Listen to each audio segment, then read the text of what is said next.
Hello दोस्तों, welcome to my YouTube channel aim on target. तो दोस्तों आज हम लोग पढ़ने वाले हैं क्लास 9 का चैप्टर नंबर 1, जिसका एक्सरसाइज 1.2 आज हम लोग डिस्कस करेंगे। अगर आप हमारे चैनल पर नए हैं तो चैनल को लाइक सब्सक्राइब शेयर कर लीजिएगा, ताकि जैसे ही नया वीडियो नेक्स्ट एक्सरसाइज का वीडियो आए आपको नोटिफिकेशन मिल सके। ओके, और इस वीडियो में हम हिंदी और इंग्लिश दोनों मीडियम को एक साथ लेकर चलते हैं, जैसा कि अगर आप हमारे चैनल पर पुराने होंगे तो आपको पता चल गया होगा। आइए देखते हैं इस एक्सरसाइज का जो पहला क्वेश्चन है कि every irrational number is a real number. क्या प्रत्येक अपरिमेय संख्या वास्तविक संख्या है? तो हाँ है। कैसे? क्योंकि जो रियल नंबर होता है वो परिमेय और अपरिमेय का समूह होता है। ओके, आया बात समझ में?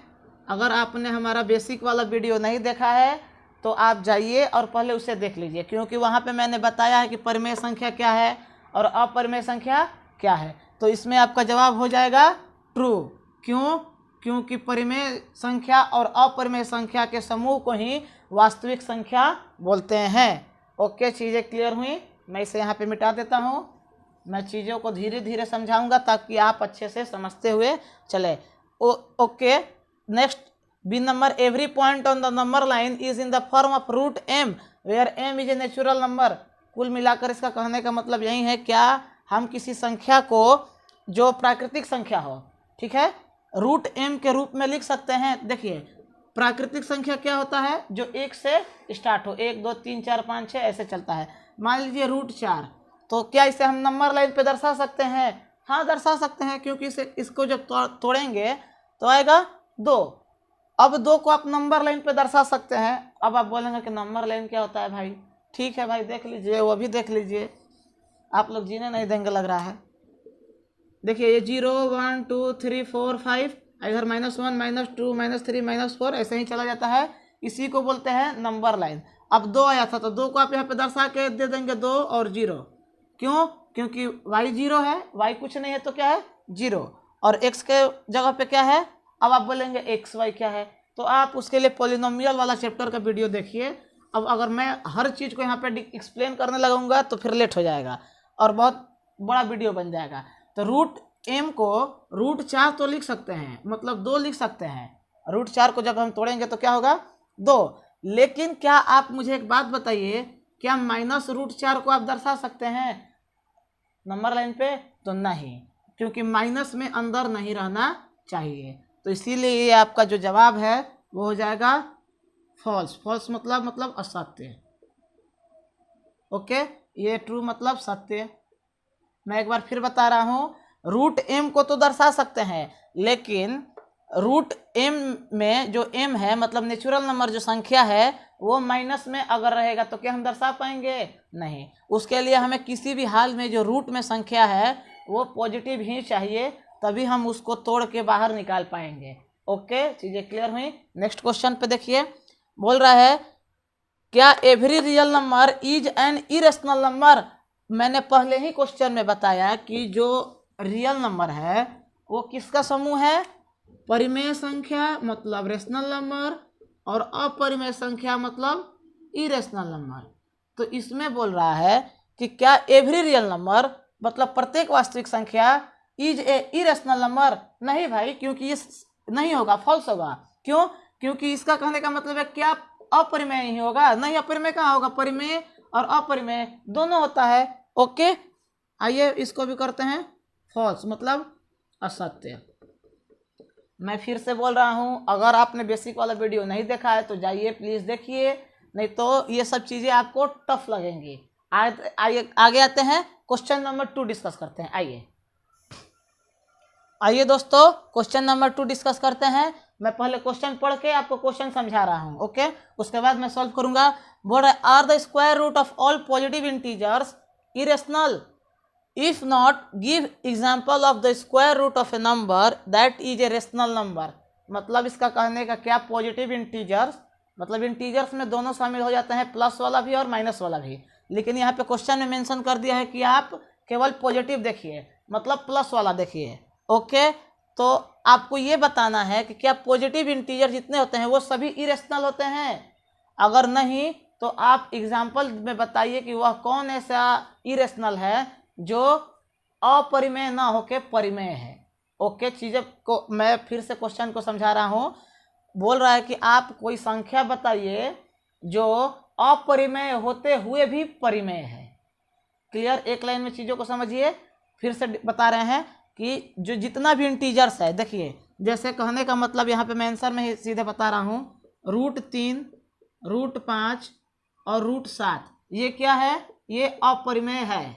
ठीक है, और इसमें कंडीशन देखना है आपको कि पॉजिटिव इंटीजर, मतलब पॉजिटिव है, अंदर पॉजिटिव में है, माइनस में नहीं है, और इंटीजर्स का मतलब प्लस में भी प्लस होना चाहिए और पॉजिटिव, तो पॉजिटिव इंटीजर्स हो गया ये। अब बोल रहा है लेकिन ये आप हमको बताइए कि एग्जाम्पल देके कि क्या कोई ऐसा भी नंबर है जो अपरिमेय होते हुए भी परिमेय संख्या है। तो हाँ है। कैसे, √4 को अगर आप तोड़ेंगे तो क्या होगा 2, √9 को तोड़ेंगे तो क्या होगा 3। मैं यहाँ पे इसको लिख दे रहा हूँ ताकि चीज़ों को आप समझ पाएँ, कॉमा दे दे रहा हूँ। ये 9 नहीं है, 9 नहीं है, √9 या √16 ले लीजिए, √4। अब बताइए क्या ये परिमेय है या अपरिमेय है। तो ये परिमेय है, मतलब रेशनल नंबर। कैसे कि अगर इसके नीचे कुछ नहीं है तो आप 1 दे दिए, इसके नीचे भी कुछ नहीं है तो आप 1 दे दिए, और ये p/q के रूप में भी हो गया, ये भी p/q के रूप में हो गया, और q बराबर 0 भी नहीं है, q बराबर 0 नहीं होना चाहिए, तो q कहाँ 0 है, ना इसमें 0 है ना इसमें 0 है। ठीक है, तो आप लिख देंगे यस, एग्जाम्पल देके, all the square root of all positive integer is not irrational number. ठीक है, चीज़ों को टोटल यहीं पे लिख के मैं लिख दे रहा हूँ, all the square root of all positive integer is not irrational number. Okay, जो हिंदी मीडियम वाले हैं बस इसी को वर्गमूल लिख देंगे, पॉजिटिव को धनात्मक लिख देंगे। ओके, परिमेय संख्या सभी परिमेय अपरिमेय संख्या नहीं है। ओके, आया बात समझ में। चीज़ों को आप देखिए, मैं फिर से एक बार बता रहा हूँ। बोल रहा है पॉजिटिव इंटीजर लेने के लिए मतलब धनात्मक संख्या, तो मैंने धनात्मक लिया और अपरिमेय बताया, लेकिन उसका कहने का मतलब ये है कि क्या सभी होते हैं, तो सभी नहीं होते हैं। सभी में कौन नहीं होंगे, अगर √4 तो √4 को तोड़ेंगे तो 2 होगा, और 2 के नीचे कुछ नहीं है तो 1, और 1 ये जो है वो p/q के रूप में है, और q नीचे 0 नहीं है, इसलिए ये रूट में होते हुए भी अपरिमेय संख्या नहीं है। तो अपरिमेय संख्या नहीं है तो क्या है, परिमेय है, मतलब रेशनल नंबर। आइए क्वेश्चन नंबर नेक्स्ट 3। आइए दोस्तों क्वेश्चन नंबर 3 डिस्कस करते हैं। देखिए इसमें बोला है कि √5 को आप नंबर लाइन पर कैसे दर्शा सकते हैं। ओके, संख्या रेखा पे आपको √5 को दर्शाना है, तो आप कैसे दर्शाएंगे। देखिए इसको दर्शाने से पहले मैं आपको एक चीज़ बताना चाहता हूँ। अगर आपने ये फॉर्मूला पढ़ा होगा तो अच्छी बात है, नहीं पढ़ा है तो पढ़ लीजिए, उससे भी अच्छी बात है। h² मतलब कर्ण बराबर लंब का स्क्वायर प्लस आधार, बेस को आधार बोलते हैं, आधार का स्क्वायर। हिंदी मीडियम वाले कर्ण बराबर लंब प्लस आधार का स्क्वायर दोनों का होता है, और इंग्लिश मीडियम में हाइपोटेनस इक्वल टू परपेंडिकुलर का स्क्वायर प्लस बेस का स्क्वायर। अब इसी के सहारे हमको नंबर लाइन पर √5 को दर्शाना है। तो देखिए ये राइट एंगल ट्राइंगल है। ओके, ये जो √5 है उसको हाइपोटेनस के जगह पे आपको लिखना है। ठीक है, कैसे लिखना है, जैसे जो भी संख्या देगा नंबर लाइन पे शो करने के लिए उसको हाइपोटेनस के जगह पर आप लिखेंगे। ओके, अब आपको खुद से यहाँ पे देखना है कि कौन ऐसा संख्या है जिसको जोड़ने पे हमको √5 प्राप्त हो। ओके, चीज़ें क्लियर हो रही हैं। √5 हमको कोई भी संख्या ऐसा लेना है जिसका स्क्वायर करने पे हमको √5 आए। ठीक है, तो देखिए √2 नहीं, 2 का स्क्वायर प्लस 1 का स्क्वायर। ठीक है, क्यों लिए 2 और क्यों लिए 1, सबसे बड़ा समस्या आपको ये होगा देखिए 2 का स्क्वायर करेंगे तो 4 और 1 का स्क्वायर करेंगे तो 1, तो 4 1 5, ठीक है। ये एच स्क्वायर है, ये एच स्क्वायर है और ये एच स्क्वायर है, तो एच में करने के लिए हम रूट लगाते हैं, रूट 5 हो जाएगा। इसीलिए अगर 2 ना लेके 3 हम लेते हैं, 3 का स्क्वायर करते हैं और इधर 1 का स्क्वायर करते तो क्या होता, 9 + 1 तो 10 हो जाता, तो रूट 10 हो जाता, ठीक है। लेकिन हमको चाहिए क्या, रूट 5। ओके, क्लियर हो रही हैं चीज़ें।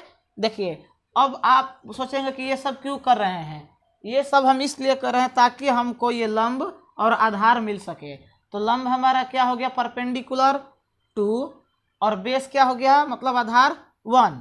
अब इसी के सहारे हम अपना नंबर लाइन पे, संख्या रेखा पे इसको रूट 5 को दर्शाएंगे, ठीक है। चीज़ें यहाँ तक क्लियर है। कर्ण बराबर लंब प्लस लंब का स्क्वायर प्लस आधार का स्क्वायर, ये र है, टर्म मत समझ लीजिएगा। ओके, मैंने 2 इसलिए लिया क्योंकि हमको जो रिजल्ट चाहिए वो किसी भी हाल में रूट 5 से ज़्यादा नहीं चाहिए, रूट 5 ही चाहिए, ठीक है। अगर आप 1 किलो वजन उठा सकते हैं तो आप 1 किलो वजन तक ही उठाएंगे, उससे ज़्यादा न उससे कम। ओके, ये इसका कंडीशन है। अब आइए नंबर लाइन पे कैसे दर्शाना है, सबसे बड़ा गेम तो यहीं पे है, ठीक है। ये होता है एक्स एक्सिस, ये एक्स डैश, और ये होता है वाई एक्सिस। आप लोगों ने पोलिनोमियल चैप्टर में पढ़ा होगा वैसे, और अगर नहीं पढ़ा है तो पोलिनोमियल का जो बेसिक का वीडियो आएगा उसको ज़रूर देख लीजिएगा। ये होता है 0, ये 1, ये 2 और ये 3, इधर प्लस में जाता है, इधर -1 -2 -3, ऊपर 1 2 3 और 4, चलिए 3 तक ही लेते हैं, सब में लिए हैं तो -1 -2 और -3। अब देखिए बोल रहा है कि परपेंडिकुलर मतलब 2, ये 2, बेस कितना है हमारा 1। 1 मिनट, सॉरी क्वेश्चन गलत तो हमने लिख ले लिए हैं, नहीं ठीक है। देखिए हमारा x रूट 5 ही तो दर्शाना है ना, हाँ। ये x जो है ये 2 और y पे कितना जाना है 1। ओके, चीज़ें क्लियर हो रही हैं। तो ये जो पॉइंट है आपको इसको राइट एंगल ट्रायंगल बनाना है, मतलब राइट एंगल ट्रायंगल मतलब 90 डिग्री वाला, और इसको यहाँ से आपको जोड़ देना है। मैं फिर बता रहा हूँ मैंने ऐसा क्यों किया, क्योंकि 2 x एक्सिस पे है और y 1 एक्सिस पे है, तो ये आपका जो कोऑर्डिनेट बनेगा वो 2 और 1 का बनेगा, ठीक है। अब बोल रहा है कि इसको ये नंबर लाइन पे भी दर्शाए नहीं है हम, ये बस इंडिकेट किए हैं। अब आपको यहाँ पे कंपास की ज़रूरत पड़ेगी। कंपास मैं यहाँ पे रफ डायग्राम ही बताऊँगा। आप पॉइंटर को, कंपास मतलब होता है हम लोग के क्षेत्र में 1.5 टांगा, ठीक है, जिसका एक पैर ठीक है और दूसरा पैर आधा है, ठीक है, उसे कंपास बोलते हैं। हम लोगों के क्षेत्र में उसे मजाक के तौर पे ऐसे में बोल रहा था, 1.5 टांगा बोलते हैं। उसके पॉइंटर को, मतलब जो नुकीला हिस्सा होता है उसको यहाँ पे पकड़िएगा और यहाँ पे रखने के बाद आप 2 यूनिट नापिएगा। 2 यूनिट नापने के बाद जैसे ही आप यहाँ पे नाप के और ऐसे करेंगे तो ये एक ऐसे कटेगा और यही आपका हो जाएगा रूट 5। चीज़ें क्लियर हुई। और रूट 5 का मान होता है 2.23, ठीक है। ये 2.23, 2 और 3 के बीच में ये इतना आ गया, ठीक है। मैं फिर से बता रहा हूँ, देखिए मैं फिर से बता रहा हूँ, 2 यूनिट यहाँ से हम लिए हैं, यहाँ से, और 1 यूनिट यहाँ से जो आया है ये वाला, ठीक है। 2 x पे गए हैं, y पे 1 गए हैं, कोऑर्डिनेट उसको दर्शाएं। कोऑर्डिनेट दर्शाने के बाद कंपास की आवश्यकता पड़ेगी आपको भी, हमको क्या, आपको भी पड़ेगी। मेरे पास यहाँ पे कंपास नहीं है, मैंने रफ डायग्राम बनाया है। कंपास के पॉइंटर को आप यहाँ रखेंगे, यहाँ रखने के बाद 2 यूनिट नापेंगे। 2 यूनिट नापने के बाद, कंप्यूटर से दिख रहा है ना, बताते रहिएगा। 2 यूनिट नापने के बाद आप ऐसे करेंगे, नंबर लाइन पे उसे नीचे लाएंगे तो वो एक पॉइंट पे कट करेगा, ठीक है। और वो पॉइंट 2 और 3 से थोड़ा, मतलब 2 से थोड़ा सा ही पीछे यहाँ पे कट करेगा, और यही पॉइंट है आपके क्वेश्चन का, जिसमें रूट 5 को दर्शाना है। ओके, चीज़ें क्लियर हुई? अगर आप नहीं समझ पाए होंगे तो आप वीडियो को डाउनलोड कीजिए और एक बार 2 बार देखिए, क्योंकि मैं अपने तरीके से जितना हो सकता है इजी वे में पढ़ाने का प्रयास करता हूँ। ओके, नेक्स्ट जो आपका क्वेश्चन है वो क्लासरूम एक्टिविटी है। मेरे सामने ऑलरेडी बुक रहता है, क्योंकि मैं क्वेश्चन हिंदी और इंग्लिश एक साथ लेकर चलता हूँ, तो इसीलिए हमको बुक रखना पड़ता है। तो क्लासरूम एक्टिविटी यहाँ पे बताने से कोई मतलब है नहीं। आप उसे कर भी सकते हैं, नहीं भी कर सकते हैं, कोई बात नहीं है, लेकिन ये वाला ज़रूर आप कीजिएगा, क्योंकि कभी कभी ये एग्ज़ाम में पूछ देता है। ओके दोस्तों, मिलते हैं नेक्स्ट वीडियो में, तब तक के लिए इजाज़त दीजिए। और अगर आप हमारे इस चैनल पर नए हैं तो आप चैनल को लाइक करें, सब्सक्राइब करें और शेयर कीजिएगा, ताकि अधिक से अधिक लड़के पढ़ पाएँ।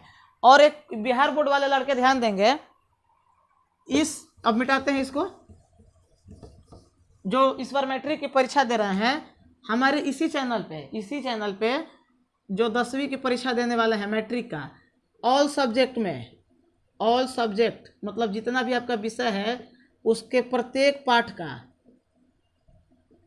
प्रत्येक विषय के प्रत्येक पाठ से 50-50 MCQ मतलब 1 नंबर वाले प्रश्न इसी चैनल पर डाले जाएंगे।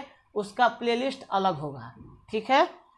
आप इसे अधिक से अधिक शेयर कीजिए, ताकि आप दोनों दोस्त, तीनों दोस्त, जितना भी आपके दोस्तों का ग्रुप है वो सभी पास हो और सभी अच्छे से जीवन जी पाए। ओके, तो अब इजाज़त दीजिए, हमें मिलते हैं दोस्तों नेक्स्ट वीडियो में, तब तक के लिए गुड बाय, टेक केयर।